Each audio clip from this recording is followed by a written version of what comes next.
So we just got this announcement, I guess, kind of James Gunn coming out and talking about DC, what's in it for their future with this new universe, let's say, live action.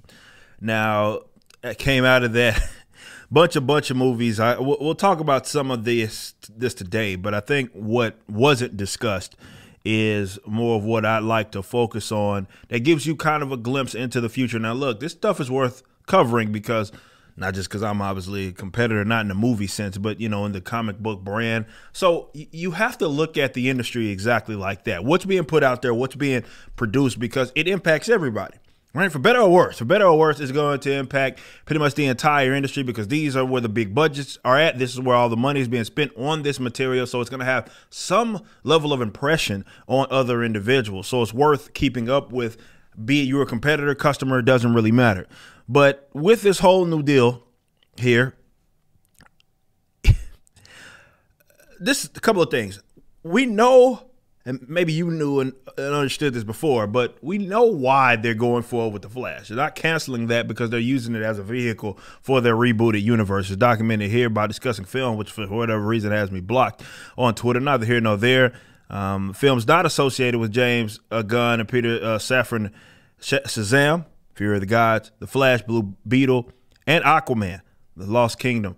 Gunn confirmed that The Flash is going to reset the franchise, with Blue Beetle and the Aquaman sequel being the first films in this new reiteration of the DC universe timeline. So it looks like they're going the route of those movies exist, but they don't exist. This is a new timeline per se, and somehow Aquaman and Blue Beetle was going to tie into that. So they didn't cancel it, and that's why I guess even considering Ezra has done worse, far worse than seemingly anybody else that still continues to have get canceled, going through these different tours of cancellation and all that. Ezra is going to get his film.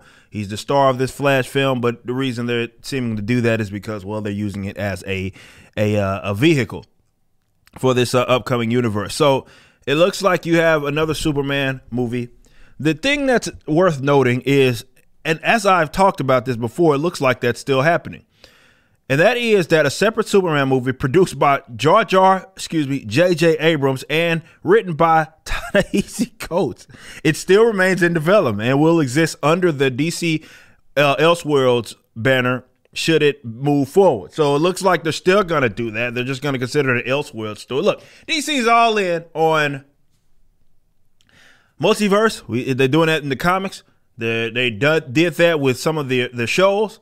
And with their movie stuff, they're all in on that. To me, that's one of the worst things that has ever been implemented in especially comics. But because that's now seemingly a mainstay, they're going to utilize that. So it looks like Black, if it's going to be elsewhere, it's probably going to be some Earth 2 Superman or something. I don't know if it's going to be Calvin or it's going to be Val Zod. Either way, it's going to get Black Superman. That seems like that's still going to be the case.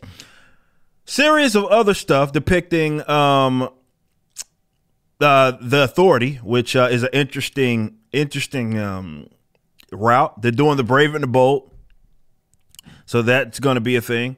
And then they're doing some of Tom King's work, which is hilarious, of all people to pull from as far as his new universe and the mountains of source material for DC that they have pertaining to Supergirl. They're going to pick a more recent one. And I think this is what I've talked about before, the whole line skipping. Look, man, it's not to say that there aren't people. I covered it, you know, in the recent years. There was DC Rebirth with 2016 and all that. Tom King was actually a part of that. He did a decent job going into Batman. And then for whatever reason, things just went south. And then his other work kind of reflected on that when you consider he did Heroes in Crisis as well, did he not?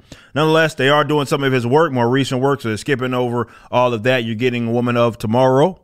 You're getting Swamp Thing. You are getting a Batman, which looks like is going to be part of the Elseworlds.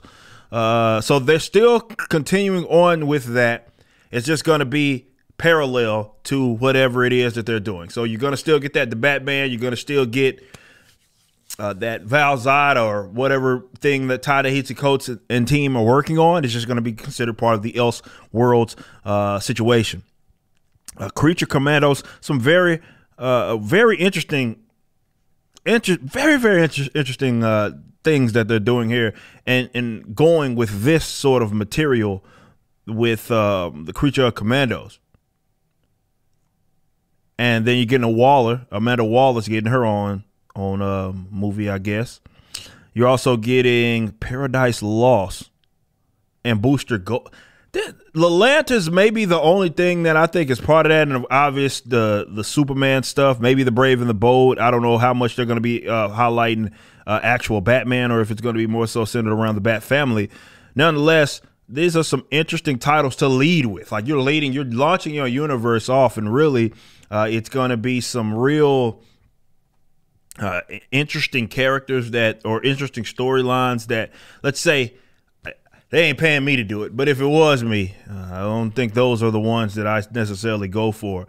The Lanterns are there. I saw them talking about that. They're going to be featuring Hal Jordan and John Stewart, so it's kind of ticking both boxes there. And that may be the only thing of this that I can see people being largely intrigued by. They are, I don't know, this is an interesting take on this whole reboot. You think you reboot, hey, I'm grabbing all the big names, a part of Justice League, yada yada. We're just going to give this another shot. Doesn't seem, I don't know. It's just weird. Nonetheless, I think what's important from it is you understand why they are doing the Flash. You also understand that they are continuing on with some of those side stuff, whether it be Batman or whether it be with Superman, and they're all in on Elseworlds, multiverses, new timelines, all that sort of goofy stuff, which to me is the problem with these companies and why there's no cohesiveness when it comes to you don't get like, hey, this movie's going to sell some books. Not usually how it happens, right? You know why? Because, well, nobody knows what the hell's going on.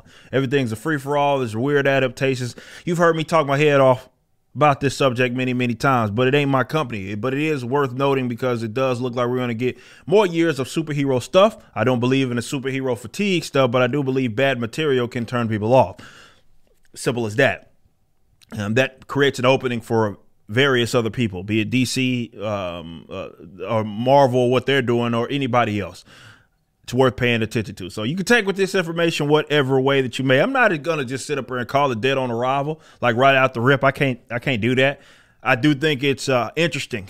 Let's say that they, of all people, are pulling from Tom King's work, one of the worst modern writers and all-around piece of shit that tries to ruin people's lives, other creators' lives. You can go watch my old videos on that. But also the fact that, well, these are stories that I'm not sure why you're pulling from them. A couple of them I can see, but not the others. Let me know what you think. Be easy. Wherever you're viewing the content, I appreciate you. If you enjoyed it, you may be interested in my comic book company, Rippaverse Comics. Our first book and campaign, ISOM #1, brought in $3.7 million with tens of thousands of satisfied customers. Visit Rippaverse.com to check out our store and stay up to date with the latest campaigns from one of the hottest new comic book companies. Also, my first big step towards a parallel economy was the development of my personal website, ericdjuly.com. This entirely replaced my Patreon. Now, if you enjoy this content, please consider becoming a member over at the website. We have an ever-expanding list of perks for various membership tiers, a forum, and a phone app. Some of these perks will even benefit you if you're fans of the Rippaverse. Anyway, I appreciate you so much for being a supporter and or customer. I even got a little love for my haters.